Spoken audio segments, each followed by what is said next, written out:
Welcome to the new series from Performance Works International, Guest Practices.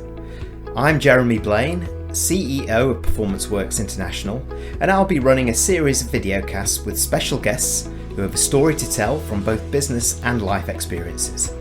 The conversations are designed to explore their journey, uncovering new ideas, innovations, and next practices that we can all learn from and be inspired by.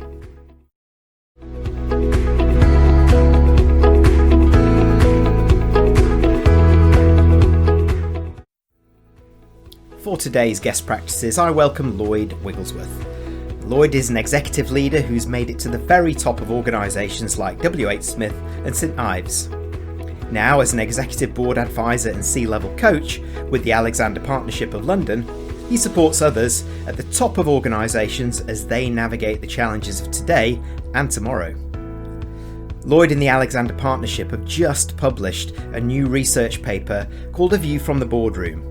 It features interviews with board chairs, the C-suite, on the changing paradigm for CEOs and balancing the needs of today with the needs of tomorrow.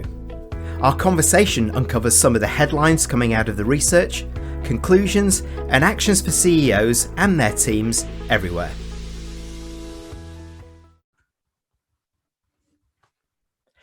Hello and welcome to this episode of Guest Practices. This week, I'm delighted to be joined by Executive Board Coach and Advisor Lloyd Wigglesworth. Lloyd, welcome. Hi, Jeremy. Well, thanks for joining us. And in fact, I must say, first of all, that it's great to have you. I know that you've adapted to remote working superbly well. And you're the only person that I know that from the comfort of their own home is playing some of the best golf courses in the world. Can you explain, please? Well, I think like many people, we've found some different things to delight us whilst being locked up. And one of the things we decided to do was, now the kids have left home and left the playroom upstairs, we converted it into a golf swing studio and put the latest technology in. So there's a net and there's a projector and there's the ability to play golf courses around the world with your friends who are in different places. So instead of watching TV in the evenings, Fiona and I go upstairs with a glass of wine and play 9 holes at Augusta National. It's great fun. Well, we're going to give your details at the end. So any viewers who are very interested in this and would like to get in touch for the golfarium of your own, or whatever they call them, they can get in touch. So moving on, Lloyd, for the main purpose also that you're here, I'd just like to maybe give our viewers a background of yourself. You've had a fascinating career at the very top of organisations and executive boards. You now advise executive boards and are a senior level coach. Can you maybe give us some headlines of your career? Well, it was quite varied. I started at Mars, having had a business degree qualification.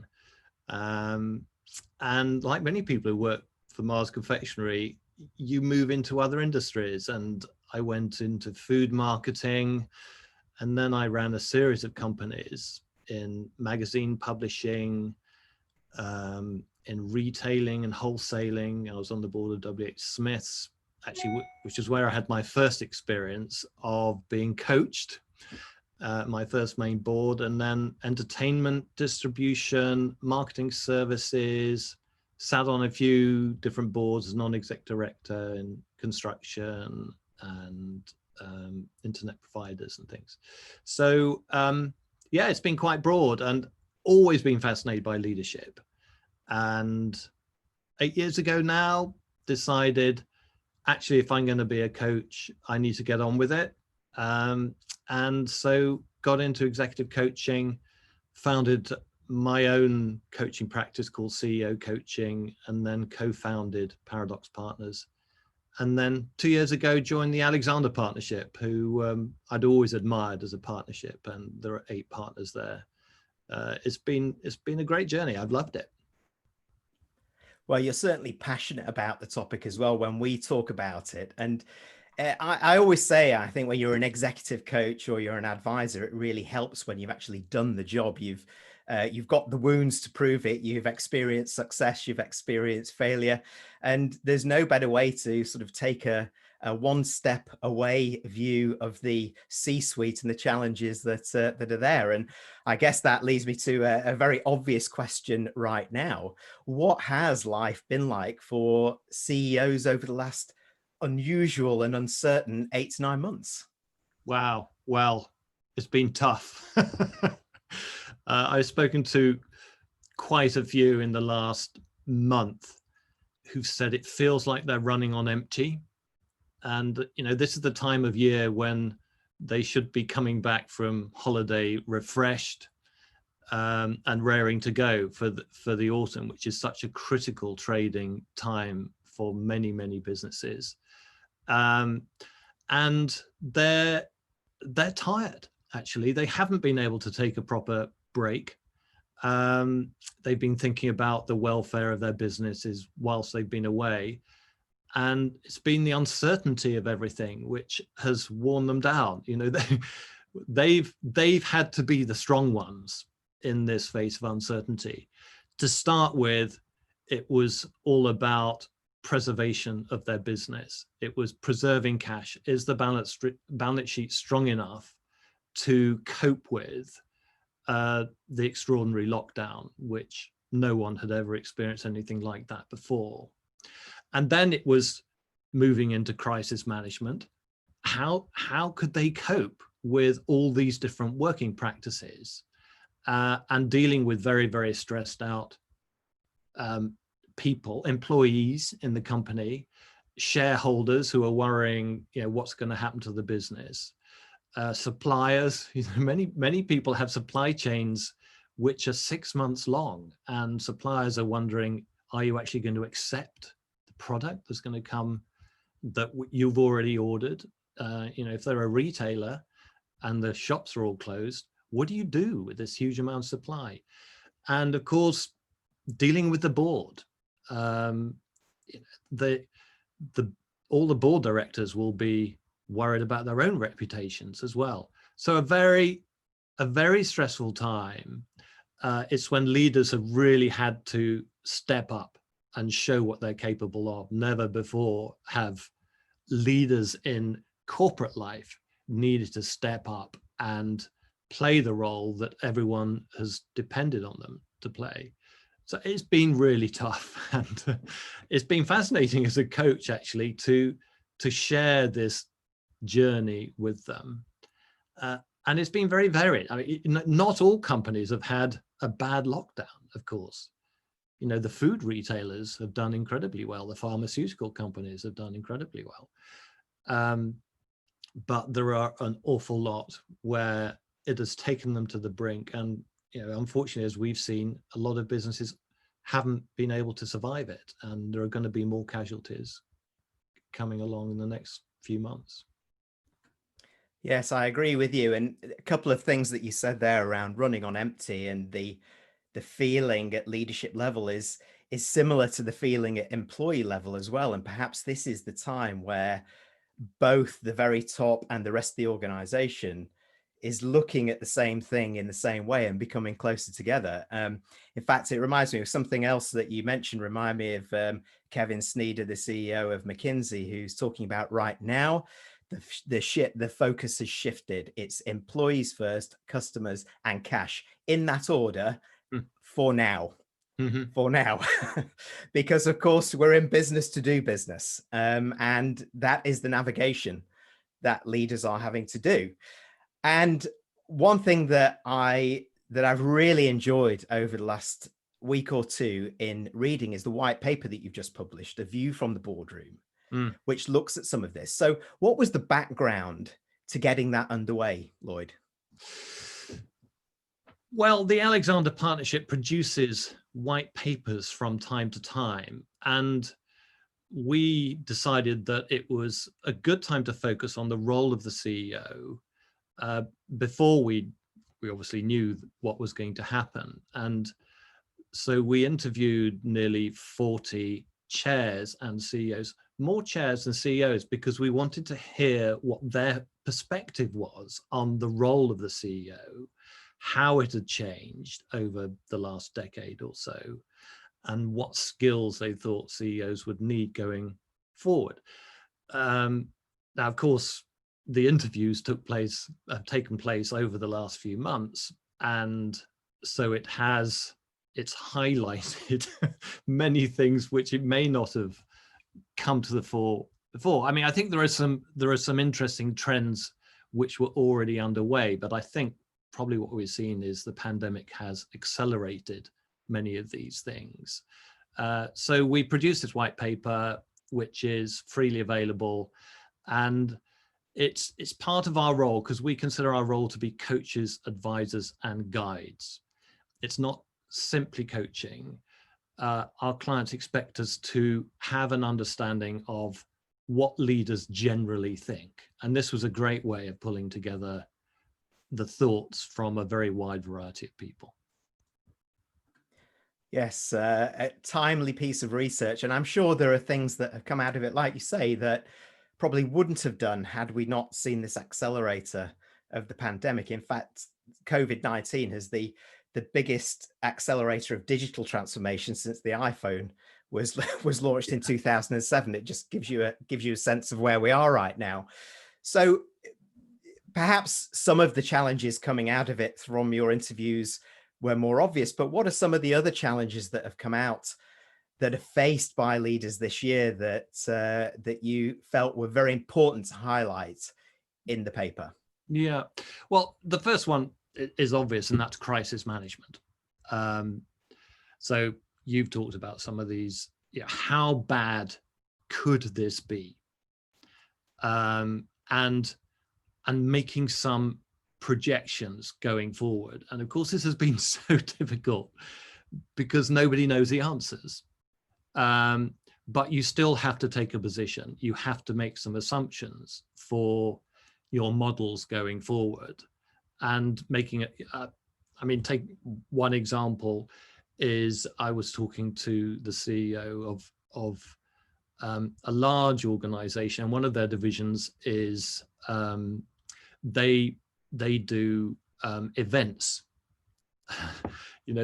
They put on exhibitions. So you can imagine what the lead time is of setting up an exhibition. You've got to book the venue, all the suppliers, they've got to arrange the construction of their particular setup. They've got to invite people. They've got to book flights. So if you were a betting person, when do you think it would be reasonable to tell your division to gear things up again? What is the date? And I asked him that question, and he said May of next year. And it's not based on complete gut feel. It's based on an assumption of when there'll be a vaccine, or even more important than that, what he said was, it's a bit like what happened with HIV. So they didn't find a cure for HIV. What they found was drugs that enabled you to live with it without it being life-threatening for a period of 20 years or so.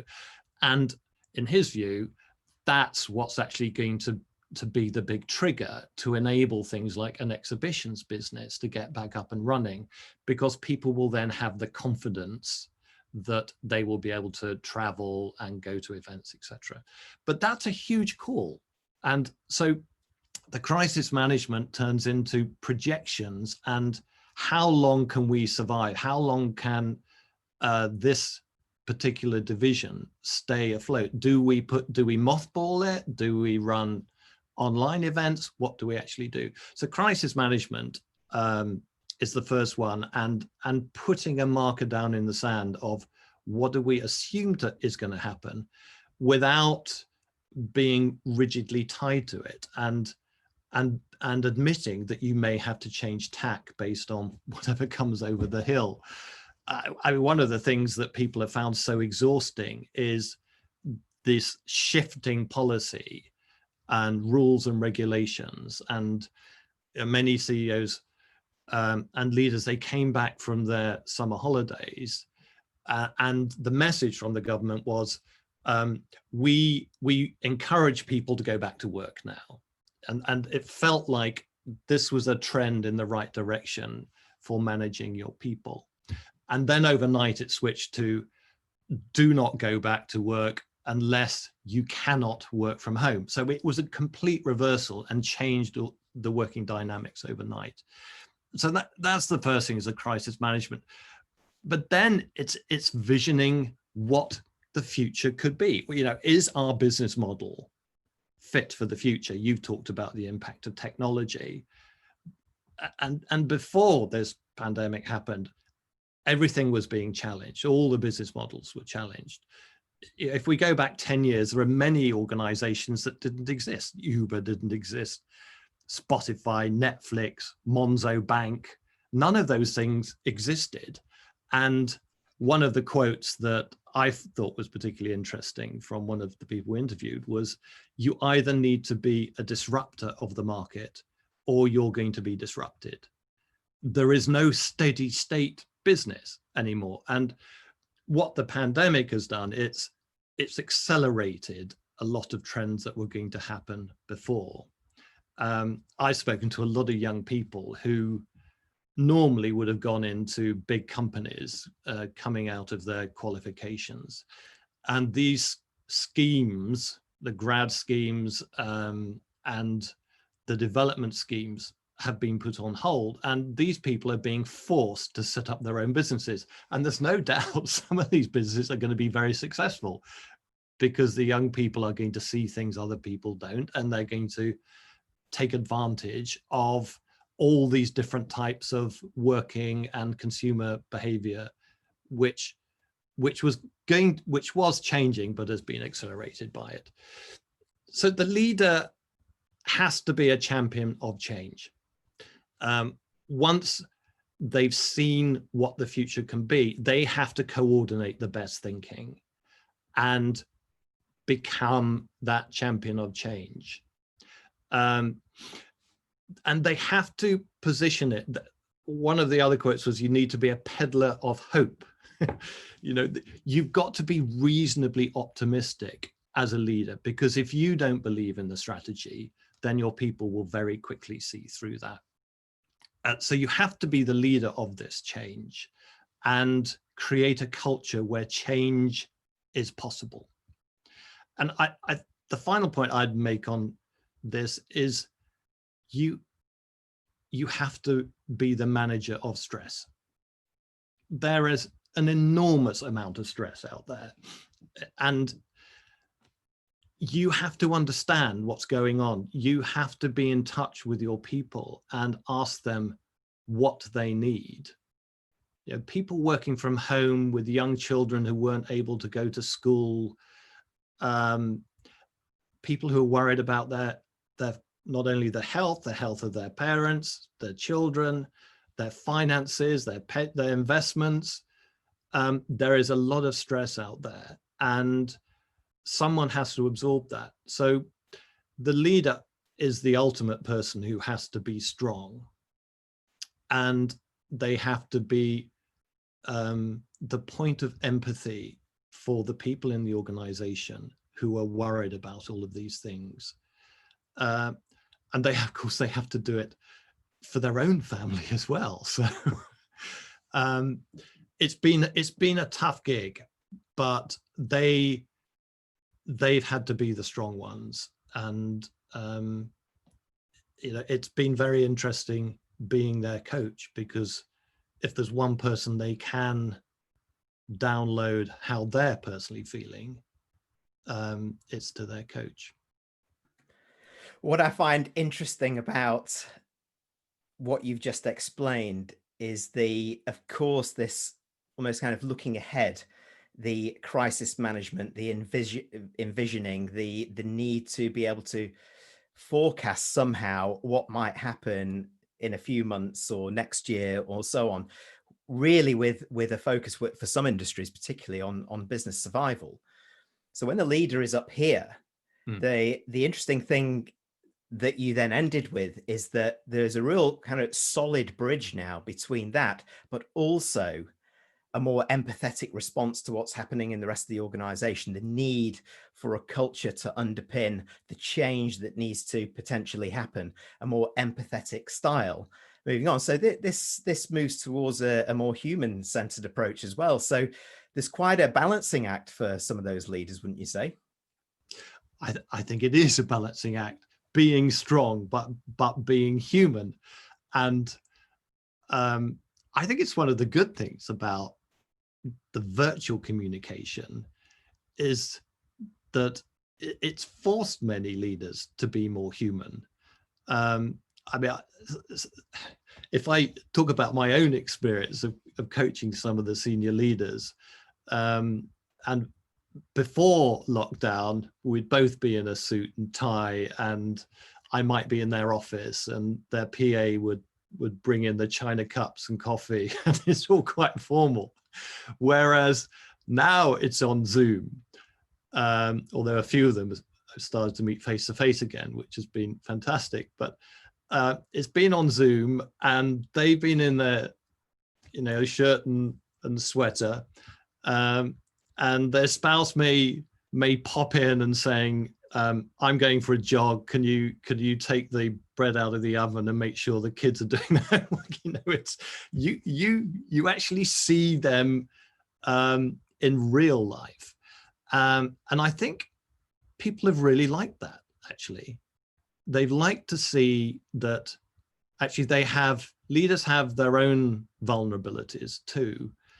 And I think any leader who talks and says, I know what the future holds, actually loses some credibility, or pretends everything is fine for them, because it isn't for anybody, actually. We've all got our stresses and strains. And I think when leaders show that they're human too, then it makes other people feel, yeah, okay, life is okay. I can give myself permission to be worried or have the odd sleepless night, or admit that I'm not coping particularly well. You don't have to put up this formal front. So I think it has been a lot of talk about the benefit of leaders showing vulnerability. I think many have had to, and they've come out with a greater sense of following as a result of that. Yes, it's that reference to authentic leadership, isn't it? Yes. This kind of more human-centered approach, which we're seeing the very best are displaying right now. And I think some of the organizations who are continuing to trouble, you start looking at some of the more operational human elements, and there seems to be some difficulties there still. However, I must pull you up on china cups and coffee. I am clearly dealing in the wrong places, because this is not my experice. But you good can on see you. what I'm drinking out of. It's yes, I mug can't. from the I'm not showing you mine. So actually, the as you're speaking, I'm thinking that while our leaders potentially have a need to be, of course, and have the eye to the sky and the future, there's a greater need right now to have their feet on the ground. So how have the day-to-day demands for a CEO changed over this year, based on either the research that you've done or the consultancies that you're making? Well, one trend which was very much underway already is that the role has become much more complex. I've certainly worked in organizations where it was clear that the focus was about short-term profit maximization. And lip service was really paid to anything else. It is a much more complex role now. And it came out very strongly in the survey that CEOs could not get away with just pursuing short-term profits. You have to think about local communities, the wider society, the whole supply chain, governments and regulation, diversity, climate. All of these things have to be on the agenda. And there are shareholders out there who will not invest in organizations who aren't showing what their strategy is in all of those different areas. So dealing with all the different stakeholders has made it a much more challenging job, and has meant that there's been less time for these leaders to actually spend on the operations of the business, which has meant that they've had to ensure the people around them are much more capable than they could have been before. The old command and control style of leadership is considered to be an antiquated way and a far less effective way of managing organizations now. Yes, I'm seeing that more and more as well. And in fact, it's ushering in a rapid age of empowerment. There is an acknowledgement that certainly in the businesses that I'm talking to as well, that the leaders can't possibly do all of this on their own. There are new skill sets that are needed. There are new behaviors that need to be displayed, and a more collective approach or empowered approach may help that. But if I come back to the leaders, exactly what you're saying here, I think this need to focus more on community. I love what you said around that, the communities, internal, external communities, society focus, much broader diversity lenses, because even their workforce could shift. It could be 50% within 2 years, it could be 50% independent workers, not just permanent workers. Yeah. So does this mean that there's different skill sets which are now required at sea level? Definitely. I think, I mean, one of the questions we asked chairs is, what would they look for in future CEOs? And there is a general acknowledgement that, well, one of the quotes I loved is, you need to have a decent sized brain and supersized ears, which is, yes, you've got to have the intellectual capacity to understand the complexity. You've got to know enough about all the different functions of the business so that people can't pull the wool over your eyes. But you've also got to be a fantastic listener. Your EQ has got to be as big as your IQ, because you're the person who needs to pull it all together and get the relevant people working with each other on new ideas and see what the future is. One other thing that came through very strongly is, obviously you've got to be resilient. And I pushed a few chairs on what do they mean, and they said, well, actually, we're looking for people who've had significant failure in their lives. And this could be careers, or it could be outside of their careers. Because if someone's experienced failure and picked themselves up and carried on and found a way to succeed, that is such a huge lesson and is so valuable. And it's one of the things that came through in the top tips is embracing mistakes, accepting we're not always going to get it right. Because if you don't make mistakes, you're probably not trying hard enough. You're probably not pushing the boundaries hard enough to understand where your business could be positioned, how far it can actually go. So rather than taking mistakes as a blot on someone's copybook, actually, leaders who have faced adversity and overcome it are seen as being very desirable for the top job going forwards.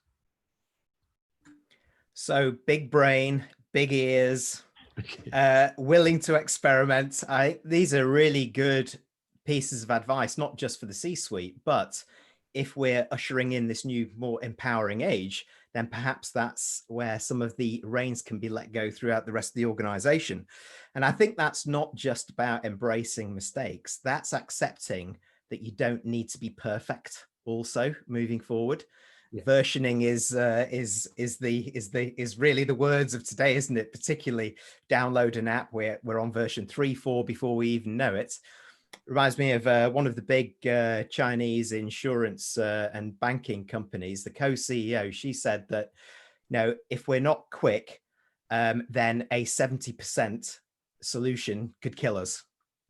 Yeah. We have to be able to move quicker, get a product to market which is not quite oven ready, but we can evolve as we go around. And that takes quite a different mindset, and it takes the rest of the organization to come along with them as they're going. So some really important new approaches, skills, even behaviors to be displayed at leadership level, but also at management level. One thing that I love about the paper are the 20 tips that you put at the end of it. I've been ticking these off as I'm going along, and I've been referring to them in some of my conversations as well. It's been very helpful for me as a coach as well. Thank you very much.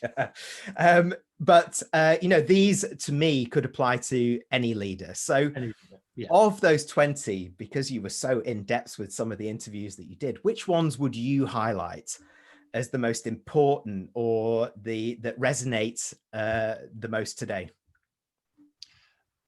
I think the first one I'd highlight is the fact that leaders need to understand that they're in a goldfish bowl. And it applies to online communication as much as anything else. You can be sure that if there's a group of people and the CEO is there, they are watching the CEO's body language. They're seeing the way they respond to whatever anybody says. People take their cue from the leader. And this isn't just what they say about the strategy of the business. This is about how they behave. This is about how they greet people, how they talk to the person on the front desk or the cleaner or whoever. We haven't talked much about culture, but culture, well, the famous saying is, culture eats strategy for breakfast. It really does. And it comes from the person at the top. So understanding that your every move is being looked at by other people, and that your style of dealing with people will be mirrored by your team. So don't behave in one way and ask your team to behave in a different way. I think that's the first one. So you need to be clear on what you stand for as a leader, and you need to act that out. I think the second one is, we talked about the wider responsibility towards all the different stakeholders. The CEO is the person who needs to go out there and find out what the different stakeholders want. There are too many CEOs who don't get out there, and they assume that the shareholders want one particular thing, or the supply chain want something. That you need to get out there and actually ask, and ask regularly, because things are changing so incredibly quickly. On the people side, leaders are defined by the people they promote and hire. Diversity comes into this, and any leader who is tempted to recruit people who think and look like themselves are missing a trick. Diversity is not about ticking the boxes of gender or race or disability. It's about diversity of thought. That's why the diversity is so important. To have a really effective team at any level, the worst thing you can have, and I've seen this so many times, is you have a team where the first person who speaks of any seniority, other people think their job is to fall in behind and support them. There is an element of that, but more important than that, it's free thinking. It's people having alternative viewpoints so that the alternatives can be considered and then the best one reached. And that won't happen unless you've got diversity and people who think in different ways. What else are the most important ones? I think celebrating successes is so important right now. With people feeling unsure about the future, there's so much negative comment out there the media, it's so easy for them to talk about the negatives, and they're highlighting the number of people who died, and you know, all these appalling stories. We need to celebrate success. And certainly the leaders that I've been working with, I've encouraged them, go out and find lots and lots of examples of people showing excellence, people who've overcome the difficulties caused by this pandemic, and share them and make people feel good about things. Because the reality is that, yeah, this is a really tough time, but there are going to be loads and loads of opportunities for organizations who are fleet of foot and have the right approach to, and they're open to new opportunities coming in. They need to be given permission to do that. And I think making people feel good about the small successes is a very important thing for leaders at any level. What else would I highlight? I think being prepared to say, I don't know. And this is a bit of a new one. You know, leaders are supposed to be the ones who know the answers. And that was the old style of management, is your people would come to you and say, boss, I've got this issue. And you go, no problem. The answer is this, go away and do that. The modern style, the more effective style of management, is actually a coaching style, which is to say, well, you're the expert in this. I don't know the answer. Tell me what you've considered. Tell me what options you've considered. And then we'll discuss which is the best one. And that way you're developing the person. You may well have an opinion. You may say, well, I think you need to involve someone else in this to reach the right conclusion. But as the boss, to say, I don't know, let's find the answer out together, I think is such an important style to develop at any level. I would say employ a top coach, particularly if you're a senior leader. This is a tough gig. And at CEO level, yes, they have the chairman who should be acting as somewhat of a mentor, but the CEO and the chair know that at the end of the day, the chair is the person who will fire the CEO when they've reached the end of their life in that particular organization. Whereas to have a completely confidential external sounding board and guide is an invaluable thing to have. And I had one when I was promoted to my first main board, which was at WH Smith, and they helped me become a much more effective leader. Is that enough of a sell?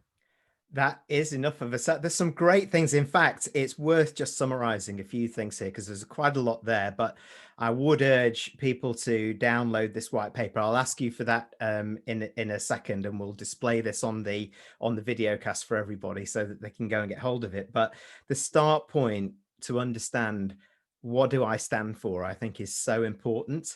It's not just about talking the talk. It's about, as you say, it's about walking the walk and displaying and modeling those behaviors that really underpin how the culture is evolving, because culture is evolving right now. It's being impacted by digital, by workforce changes, by distributed working, by external mega and macro challenges, everything. And I think your point, therefore, about the leader becoming more consultative, collaborative internally, and gathering that viewpoint and welcoming comments, ideas, dialogue and debate among the organization at whatever level has only got to be a positive. And doing that also does another thing that you say, which is it does bring the need front and center to embrace diversity in all its lenses. I couldn't agree more with you that many organizations need far greater diversity in thinking, not the usual lenses that we talk about. And that's one way to get it, because we may be missing a trick already within our organization. And the final point that really resonated with me is how would I describe it? Catching people doing it right. Mm. In a time where we are all stressed, where short term is important but long term is uncertain, then celebrating these little wins, celebrating and creating wins for our organization, for our people, is so important, and then to recognize them as well. And I think as we draw this conversation to a close, which has been a fascinating one, one final question from me. So for those C-level leaders, and potentially some board chairs and executives and non-execs at that point, if they were to embrace the findings out of here and really understand some of the changes and that becoming that change agent and what that means, what are some of the benefits by getting that right? But what's the cost for those more traditional leaders of sticking with what they know? I think if they are blinkered and don't move with the needs of their organization, I think they will get left behind, and I think they will miss an enormous opportunity. We all want to develop ourselves, don't we? We all want to be at our best. So I think we need to listen to what's going on out there. This paper is just one example, and I've listened to some of your other fantastic webinars, and I think having an open mind and listening to what other people are going through, listening to what best practice is, and working on yourself. I mean, one thing we didn't talk, which is also in the top tips, is developing good habits, and we need to be the strongest we can be if we want to be effective leaders, and understanding how you can get to that place. And I've got lots of examples of people who are, it's about health, it's about fitness, it's about diet, it's about sleep, it's about reflections. I think if people can stay open to what's happening around them, then this is going to be a fascinating decade ahead. There are people who think the world needed this pandemic to shake us up and make us reevaluate what's important to us. And I think we all need to do that. We need to ensure there's enough space in our lives to think about what world do we want in the future and what role are we going to play in it. And I think I would leave that as my final thought. Yeah, and I love the sentiment, which is applicable to leaders at the very top, but leaders at all levels, which is, that kind of attitude of how do I become the strongest that I can be in my role as I take the organization forward. And I think it's a lovely place to end this on. So Lloyd, I'm sure a number of our viewers would want to get in touch, have access to the white paper. How do they do that? How do they get in touch with you? How do they download the white paper? The white paper's on the website, which is thealexanderpartnership.com. And if you want to email me directly, it's lloyd@thealexanderpartnership.com. Well, Lloyd, thank you so much for taking the time out to give us that view from the boardroom, if you like, and the tour through the research that you've done. It's been very insightful, but also with some clear actions that the C-suite can take, and some lessons for leaders as they're moving up the ranks as well. Thank you very much for joining us. You're welcome. It was fun. Thank you for joining our Guest Practices videocast. Please do subscribe to our YouTube channel through the link below, or check out our website to access more in our current series of expert interviews.